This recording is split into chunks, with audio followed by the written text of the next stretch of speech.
পশ্চিমবঙ্গে অবস্থিত এক অলৌকিক কালী মন্দির আছে যার কাহিনী জানলে আপনি অবাক হতে বাধ্য হবেন। ধর্ম, অর্থ, কাম, মোক্ষ এই চারটি বর্গ দান করেন বলে এই মায়ের নাম মা বর্গভীমা। সতীর ৫১তম শক্তিপীঠের মধ্যে একটি অন্যতম শক্তিপীঠ তমলুকের এই মা বর্গভীমা মন্দির। দেবীর বাম পায়ের গোড়ালি এই স্থানে পতিত হয়। মন্দিরের পাশে রয়েছে একটি পুকুর। কথিত আছে সেই পুকুরে ডুব দিয়ে যে যা হাতে পেতেন তা মন্দিরের পাশে কেরি কদম্ব গাছ রয়েছে সেইখানে সুতো দিয়ে বেঁধে দিলে মনস্কামনা হয় পূরণ। এই মন্দির ঘিরে রয়েছে অনেক অলৌকিক কাহিনী। কথিত আছে পূর্ব মেদিনীপুরে তমলুকের রাজা শোল মাছ খেতে ভালোবাসতেন বলে এক জেলে রোজ সেই মাছের যোগান দিতেন রাজ পরিবারে।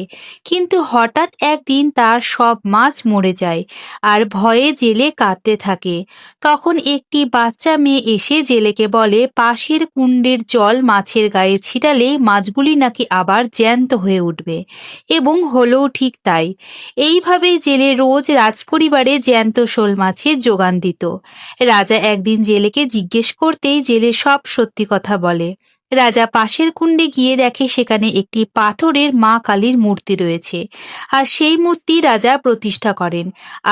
আর মা বর্গভীমা রূপে পূজিত হয়ে আসছেন ভক্তদের কাছে।